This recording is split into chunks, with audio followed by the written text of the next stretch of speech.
What's up, everybody, and welcome back to Fireside Giants. I'm your host, Anthony Rivardo, joined by my co-host, Alex Wilson. And with the New York Giants season continuing to spiral out of control, could they be looking to trade away some players at the upcoming 2023 NFL trade deadline? Now, I know a lot of fans are saying, no, let's turn it around. Let's try and somehow sneak our way into the postseason. Other fans are saying, blow it up. Let's restart. Let's rebuild. Let's get rid of whoever we can for whatever we can and start building in the upcoming draft. And so we're going to go ahead and talk about who some of those players might be that Giants fans want traded and who hold some value that could pretty much yield some draft capital so the Giants can rebuild this team in the upcoming offseason. So it's a shame that we have to have a conversation like this only 5 weeks into the regular season. We were hoping that at this point we would be talking about playoff aspirations, who the Giants might be facing in the postseason, and who we could go up against in the playoffs.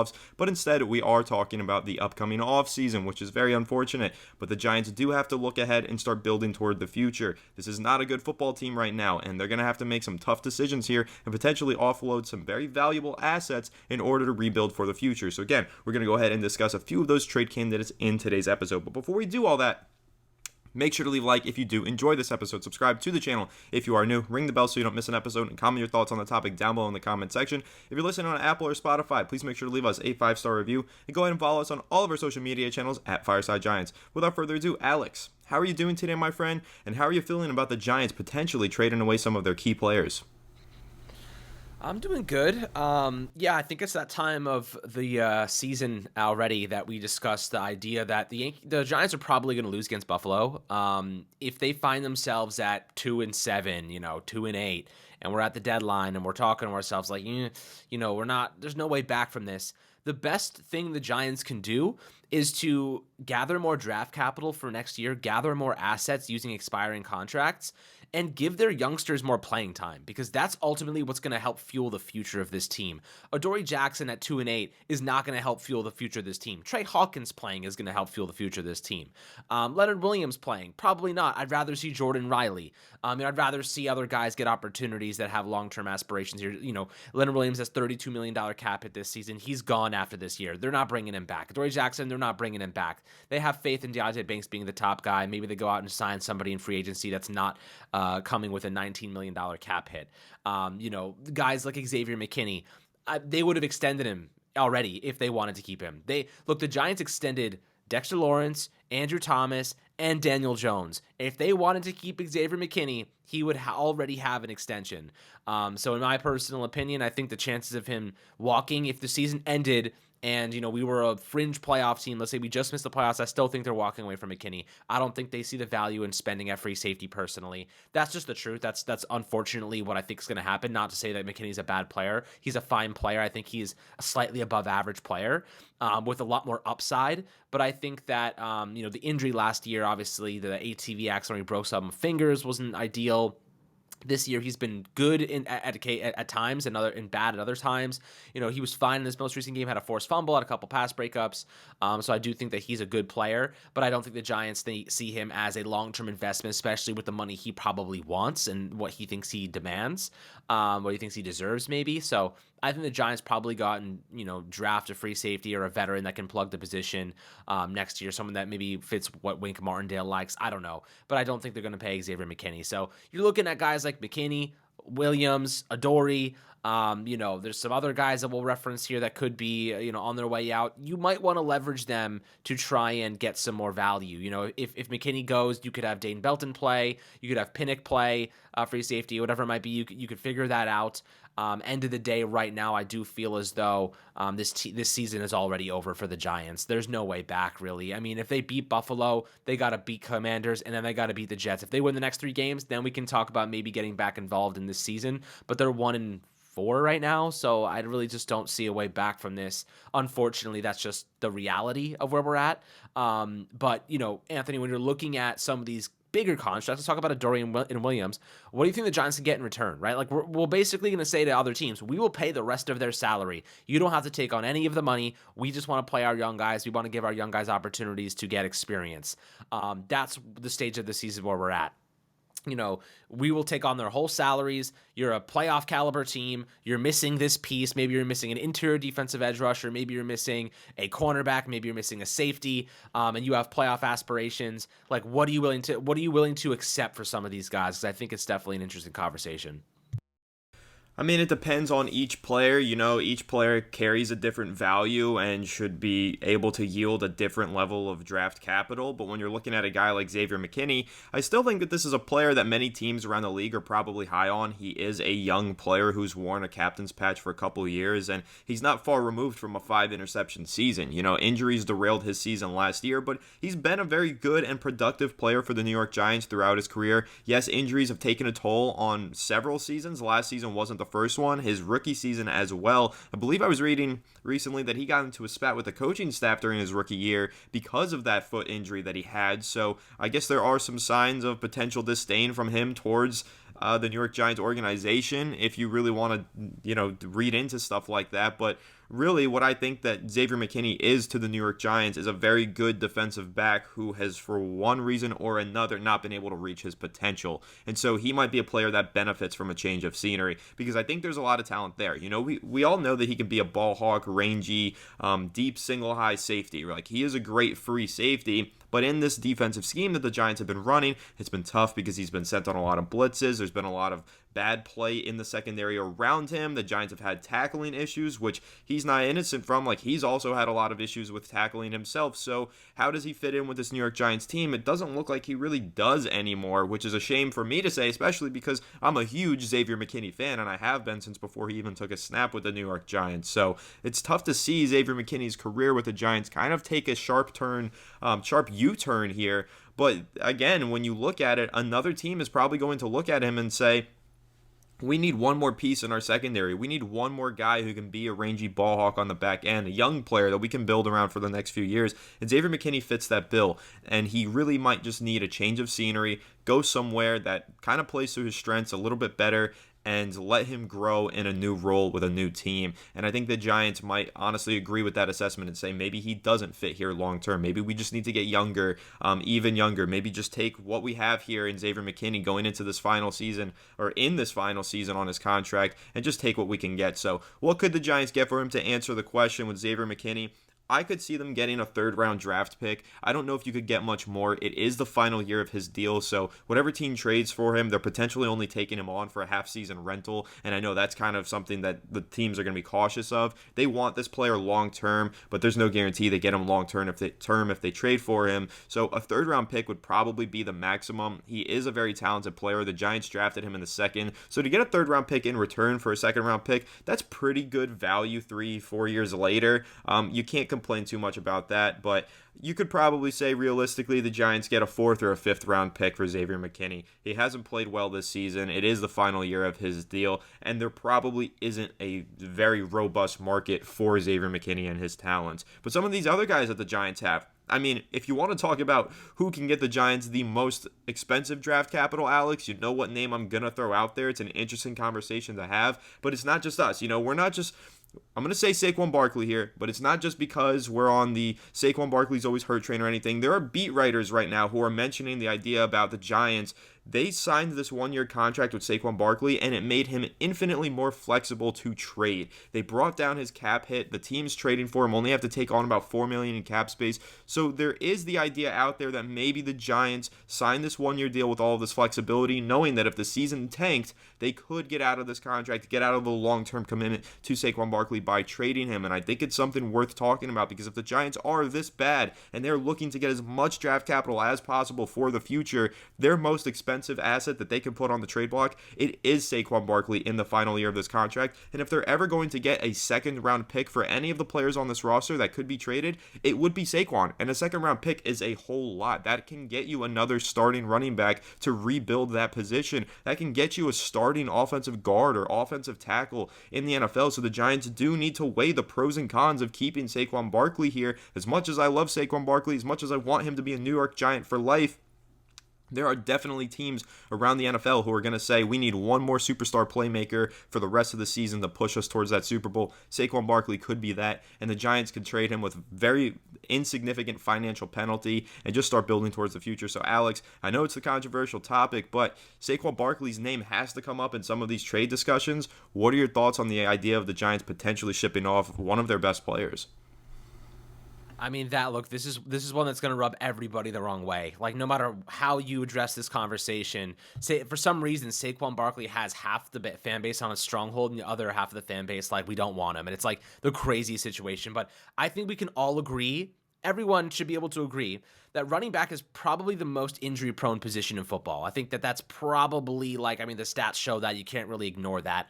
Building an offense around a running back is never a good, sustainable strategy. That is a fact. Another fact, the Giants' offense is significantly better when Saquon Barkley is on the field. We fall apart when Saquon Barkley is not on the field, which means to me, this offense is relying on the running back position to operate at a relatively competent level, which is a serious problem for the Giants. This is what a perfect world would look like. The Giants have a good offensive line. Their quarterback is, Daniel Jones. He's fine. He's okay. He can get things done with the line, protecting him. And then Saquon Barkley is now injected into an already good situation. And now your offense is able to compound on already positive variables. Instead, our offense is relying on Saquon to be the guy that draws in so much attention that opposing defenses are not able to, bite down and rush the passer and bite on routes. Like, they have to be careful about Saquon. The attention has to be, drawn into him. And the Giants can build off of that, attention that he's commanding.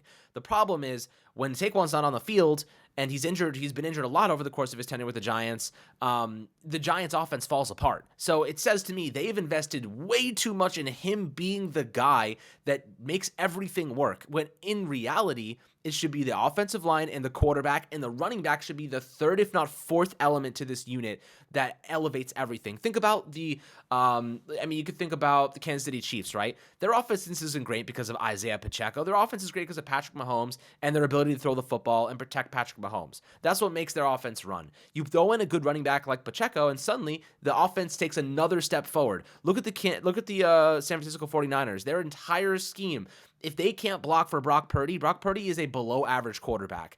Because they can block for Brock Purdy, he gets the ball to Deebo Samuel, he gets the ball to Brandon Ayuk, Jawan Jennings, whoever, and then you add Christian McCaffrey to that already situated, good pass blocking, good passing offense, and now you have a whole nother game plan you can install. You can really incorporate an elite running game. But I'll tell you what, right now, the Giants don't even have a semblance of a passing attack. So you're relying on the running game to now leverage that into a better passing attack, and that is not how football is supposed. That's not how an offense in the modern day game works and operates, because the running back position is unreliable. Is Saquon Barkley an asset to this team? Absolutely. Does he make this Giants offense much better? Absolutely. But our offense cannot rely on the running back position. We need to get better at offensive line and get better at quarterback to actually have a chance at winning football games these days. And the truth is, we're not close at either. So Saquon Barkley being on this team doesn't make a difference, guys. It doesn't make a difference if Saquon is healthy or he's injured. Our offense is still bad because we cannot pass the football. And the second Saquon goes down, our offense goes down the shitter anyway. So, this is not a situation where we can look at it and say, oh, Saquon's coming back, he's going to save our season. No, he's going to be the pinnacle of our offense until he goes down again, and then we're right back where we started. We cannot build this offense around the running back position. What we should do is try to leverage any value we can get from him. In the meantime, he's going to be a free agent anyway. Are you really going, after a season where he's missed a good chunk of games, do you really want to tag him again and then run this whole sequence back a whole nother time? And by the way, the tag next year, it's like $12 or $13 million. Think about what you could spend that money on. That's Darren Waller's contract, by the way. Like, that's his money. If you want to roll that over to Darren Waller and not take the out in his deal. You could roll that over into a receiver. You could roll that over into an offensive lineman. Maybe that would be a good investment, don't you think? And then the last piece of the puzzle should be finding a good running back on another team. Look at the Eagles. They go out and get DeAndre Swift, and the guy is a freaking monster for them because they have a good offensive line, a good quarterback, and good receivers. The last piece of the puzzle was freaking the running back position. I don't understand why people are ignoring that fact, that Saquon Barkley is a luxury, but you don't build an offense around him, because if the last 5 years has not been a good example of why that's a bad model, then I don't know what to tell you. I love Saquon. He's a phenomenal player. I love him on the Giants, but the problem is he can't be the offense. You know what I mean? He can't be the guy that runs everything. He can't be the guy that we rely on, because it's an unsustainable practice when the running back position is the most injured in football. I wish to God we had a good offensive line and Daniel Jones was playing well and we had Saquon Barkley, but it's not the reality. So we have to make sure that we live in the present, live in the reality of the situation. And unfortunately, you just can't put all your eggs in one basket, and the Giants have them all in Saquon Barkley. And it's unfortunate because he's the one that gets screwed over it. He gets hurt, the offensive line doesn't block well, Daniel Jones doesn't play well, and they still lose games anyway. So, that's my take. They need to focus on getting as many assets as they can humanly acquire to boost the offensive line. That's the goal. The offense will be so much better if we get that figured out than if Saquon is healthy and our offensive line is still garbage. I think that's kind of the paramount take here.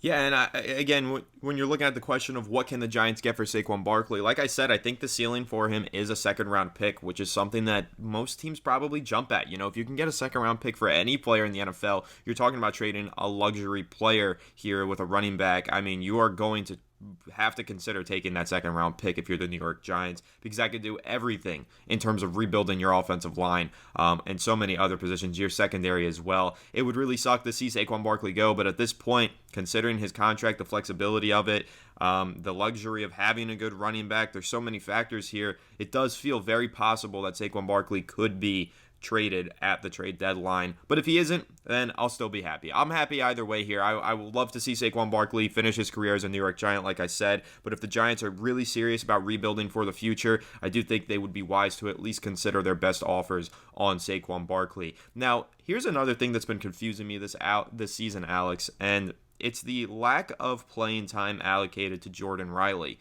Now, he's been a healthy scratch for pretty much every game this season, despite having a great tackle for loss in week 1 versus the Dallas Cowboys. He had a freaking phenomenal preseason campaign as well. All training camp, Jordan Riley, 7th round draft pick out of Oregon, 6th round draft pick, whatever he was. It was pretty obvious to everyone that he looks like a great player. This is somebody worth developing. You want to give this guy playing time and see if you have something here. The Giants haven't given him any playing time, so we don't know if we have something there. I think we do, but we haven't seen him play. And I'm really confused by that. Why not give him at least some playing time on, third and short situations where he can go and plug a gap? Why not just throw him out there? And listen, DJ Davidson has been playing some good football. I'll give him credit where it's due. Dexter Lawrence is, of course, Dexter Lawrence. Leonard Williams, though, this is the player that I want to bring up. Is it worth keeping him around for the rest of the season to kind of just take some playing time away from younger players? I mean, if the Giants aren't going to win, what's the sense in holding a veteran defensive lineman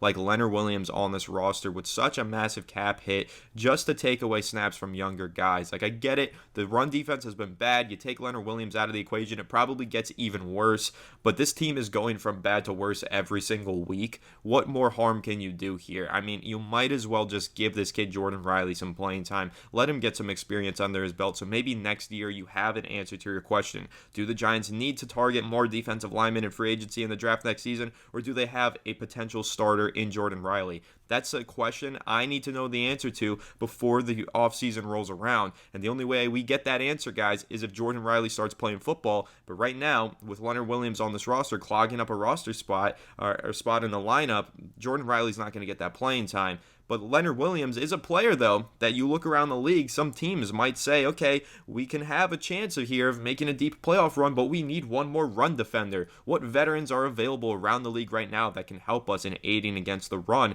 Leonard Williams. That's the answer right there. Now, what do you get for Leonard Williams? Probably not a whole lot. His contract is huge. He's aging. He's not been super productive this season. You probably get a 5th round pick out of Leonard Williams if I had to guess his value, but 5th round picks could be quite valuable to an NFL team. I mean, look at what Joe Shane has done in these middle rounds. I know that right now nothing looks good for the New York Giants, and none of these draft picks look all that great. But come on, we've been pretty high on a lot of these 5th round picks. We've had a lot of praise to sing for guys like Micah McFadden and other late round draft picks. You take a 5th round pick for Leonard Williams, you get him off your books next season. You don't have to worry about paying him or extending him, and you go out there and you hopefully draft his replacement in the 5th round, or you get a player at another position, an offensive lineman, whatever it is. I think a fifth-round pick is decent value for Leonard Williams if that's the number that they can get for him. But really, just looking at Leonard Williams and what his future with this team could be, it's not a bright one. It's a pretty dimly lit future for Leonard Williams with the New York Giants as he continues to age and as the Giants continue to regress.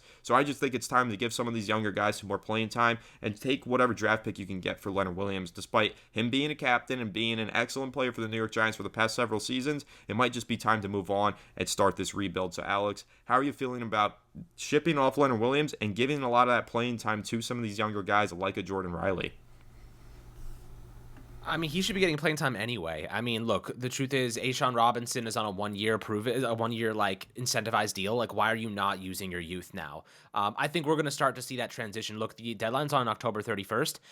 If the Giants go into the deadline like 2-6 or something like that, 2-7, I don't know how many games do we have left. I guess like 1, 2, maybe 3 games, maybe. Even if it's 2 games, if we're 1-6, or even 2-5. I think after the deadline, if you move a couple guys, you have to ask yourself right now, what is the best way? Like, if you're a Yankees fan, you know this. The best thing the Yankees could have done at the end and what they ended up doing was calling up their prospects and giving them experience. This is the time to give Jordan Riley experience. This is the time to give Dane Belton experience, Trey Hawkins experience. Keep working. Jalen Hyatt, more experience. I wouldn't be surprised if teams, contacted about Darius Slayton. He's a super solid player that is extremely underutilized because we can't protect Daniel Jones. I would not be surprised if teams called about Darius Slayton personally. So we'll see. I think the Giants should keep Slayton. I like him a lot. I think he's a good player. We just can't get him the ball enough because of our offense. So, right now I do feel that the Giants have some decisions to make, but giving youth more opportunity after the deadline, if they trade a couple pieces, is not a bad move, and they should be gathering as many assets as they can for the future, because if they want to trade up and there's a good linebacker, a good pass rusher, a good offensive lineman in the second or third round that they're like, oh, we like this guy, he can develop into something, or a cornerback, DB, whatever, a safety, they should have the ammo to go and make those deals. 5th round picks, 4th round picks, late round picks, that's leapfrogging a team that may want your player. Like that, there's a difference. Those are impact moments that you have to have the assets to leverage. So personally, I think that we're heading in that direction. I know it's kind of doomsday-esque, but we are kind of at that point. I think that right now there's no coming back from what this start of the season has been. I mean, we've been demoralized on all levels. Our offense still is going to be without JMS, most likely Andrew Thomas, and this is just a disaster at this point. I mean, Daniel Jones is already has his injury. He said it's not the same injury as he suffered in 2021. He's feeling a lot better, but still, like, he might be limited to a degree. Next week they may not want him to run the football, and just in case. So, if you're the Giants, you might be staring 1-5 in the season after Sunday night, and I think that I'd rather just take us out of prime time, man. Not only do we get embarrassed every time in prime time, but like, I don't even want to watch them in prime time. I'd rather just get it over with at 1 p.m. at this point, because we're not even competitive, and it's in Buffalo, and they just lost to Jacksonville. They're going to be pissed off. They're going to be reeling, coming out. Matt Milano just got injured for the season. They're going to want to bounce back and have a big day, and it's probably going to happen against the Giants. We're the get-right team for like most teams these days. So it's like, I just don't want to. I don't want to have to watch the bloodbath that's probably going to ensue. I hope for the best, but expect the worst, and that's kind of the mantra we've been living by as Giants fans over the last couple years. Yep, it's not fun to live by this mantra, but unfortunately it's the reality that we find ourselves in. There's one last player, though, that I think is worth mentioning as a potential trade candidate. I know you mentioned him briefly earlier, Alex, and that is Adoree Jackson. You made the point, why isn't Trey Hawkins getting the playing time for Adoree Jackson? I'm going to agree with that sentiment. Listen, I know that Trey Hawkins got burned on that touchdown against the Miami Dolphins. I don't necessarily put that one on Trey Hawkins. You rewatch the film there, it looks like he thought it was press coverage with safety help over top, and Xavier McKinney didn't play the right zone, got into the box rather than playing the deep half like in a cover 2. I think that's what happened there, a blown coverage. I don't put that one on Trey Hawkins in particular. I mean, you're asking him to press against the fastest player, arguably in the world, in the NFL for sure, in Tyreek Hill. That was just a dumb decision by the New York Giants defense, or it was a blown coverage, whatever it was. Trey Hawkins has struggled this season, no doubt, but we know that there's promise there, guys. Like, we saw the potential in the preseason. We saw it in training camp. It's not just a flash in the pan, in my opinion. Like, there's definitely something here worth developing. But the only question here, Alex, is Do you trade away Adoree Jackson to give Trey Hawkins more playing time, or do you hold on to a guy like Adoree Jackson so that Trey Hawkins doesn't get too much playing time and can continue to develop behind the scenes, since he might not be ready for this full NFL experience? I think that is a worthwhile argument here. Like, I know we've been talking about giving the youth playing time, and I agree with that for the most part, but like I mentioned in yesterday's episode, I wish that Josh Azidu wasn't getting playing time right now and was continuing to develop behind the scenes. Sometimes you throw those guys out there, they're not ready, they lose their confidence, and their career gets derailed. I don't want to see that happen to Josh Azidu. Looks like it might be happening to him, and I definitely don't want to see it to happen to Trey Hawkins either. So I think there is an argument to make that maybe you do just hold on to Adoree Jackson so you don't have to rely on these rookie cornerbacks for the rest of the season. But you might see it differently. I'm curious to know your opinion on that take. I mean, Adoree Jackson's been getting smoked every week. Does it matter?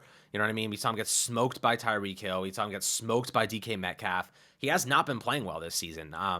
You look at this point. Look, we're like I said, we're 1-4, probably going to be 1-5. What's the point? What's the difference? Trey Hawkins, he's a 6th-round pick. Maybe put Cordell Flott in. Cordell Flott actually had a couple decent snaps last week. Maybe use him. Give him playing time. Adoree Jackson is not winning football games for this team, my friends. He's not. Unless they want to put him at punt returner again. Freaking great idea by the coaching staff. Like, it's just, look, at a certain point, you have to think about the future, and Adoree Jackson is not a part of the future, guys. Like, I think most people are going to agree that he is not coming back next year. $19 million cap hit this season. I don't see a world where he comes back.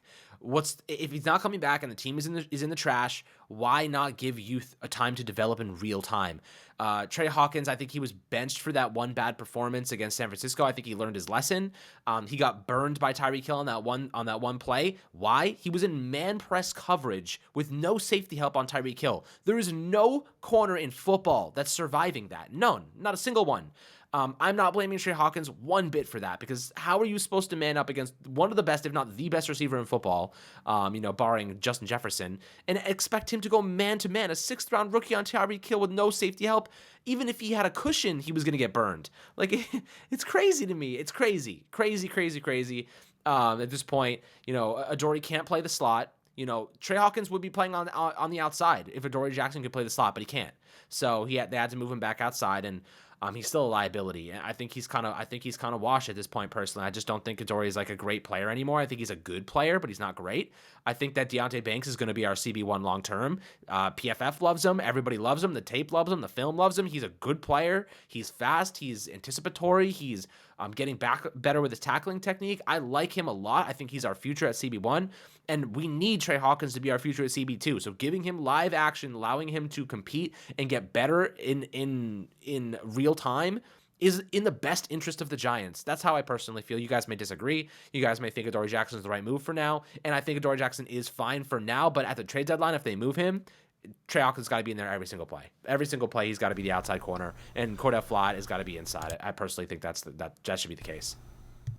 I mean, I do disagree, because I'm saying I want Adoree Jackson to be the sacrificial lamb here. I don't want a Trey Hawkins to just go out there and get beat up every single rep and lose all of his confidence. That was the point I was trying to make, is you put Adoree Jackson out there, you still have him on their contract. What are you realistically getting in return for Adoree Jackson? There might not be a single team that wants to trade for him. Yeah, if you get an offer, sure, you probably take it. But why not just have Adoree Jackson be the sacrificial lamb? Because he's not part of your team's future. Trey Hawkins is. Do you really want to keep sending Trey Hawkins out there to get beat by guys like Tyreek Hill, lose all of his confidence, stunt his growth and development here? I'd rather just preserve him. I'd rather put him out there in matchups where I know he can handle and not have to have him on the field for every single goddamn play during his rookie season as a 6th-round pick out of Old Dominion. I don't think it's a smart thing for the Giants to be doing here, putting Trey Hawkins on the field constantly like this. I'd rather Adoree Jackson go out there, waste away on the field, get beat. We know he's going to get beat. Let him get beat. I'd rather he get beat than Trey Hawkins. Let Trey Hawkins continue to develop behind the scenes. That's just my take on it. I don't want to stunt this kid's growth like we're doing to Josh Azidu. Josh Azidu shouldn't be on the football field right now.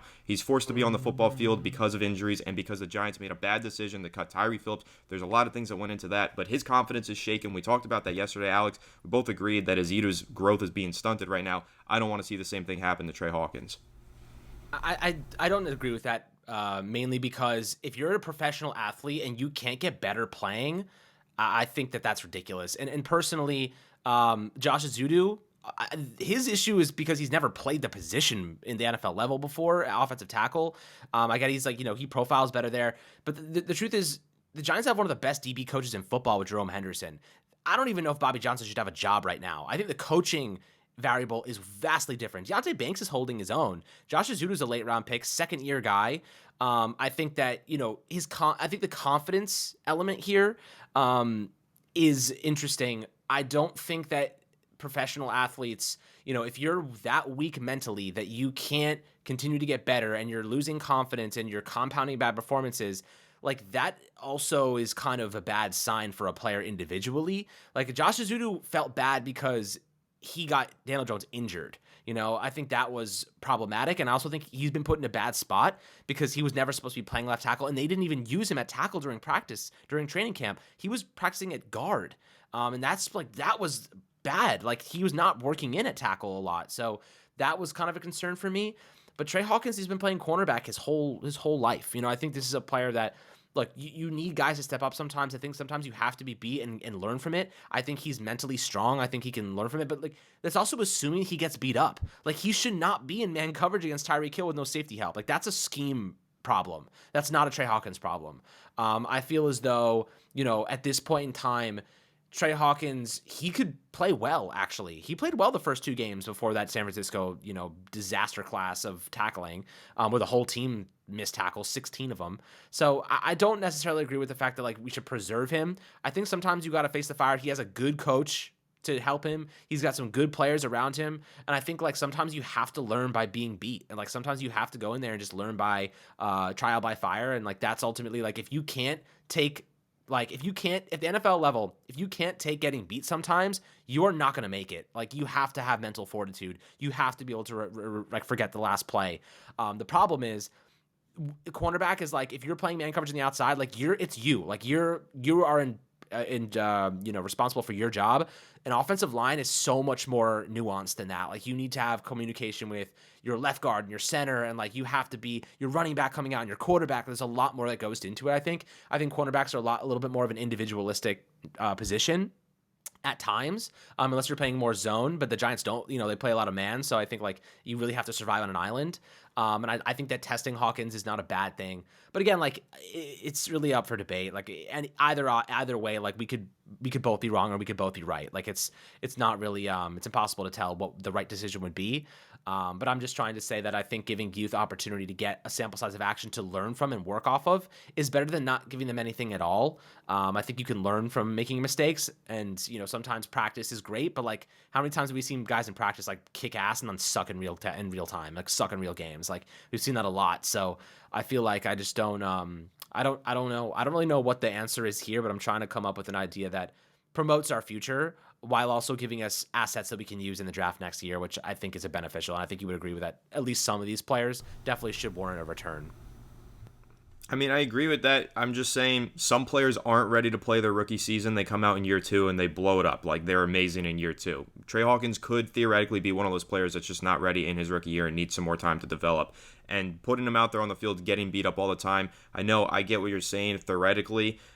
It could help him learn some mistakes that he was making and fix them, and it could also damage his growth. Like, it is possible that he learns the wrong lessons out there on the field, and he might just not be ready, and you don't want to put him out there all the time. But good argument there is Cordell Flott rather than Adoree Jackson. You make Cordell Flott that starter on the outside and let him get the playing time or split playing time with Trey Hawkins. Never once have I advocated for taking Trey Hawkins out of the lineup. I said that it wasn't his fault that he got burned by Tyreek Hill. That was a Xavier McKinney problem. He busted the coverage, right?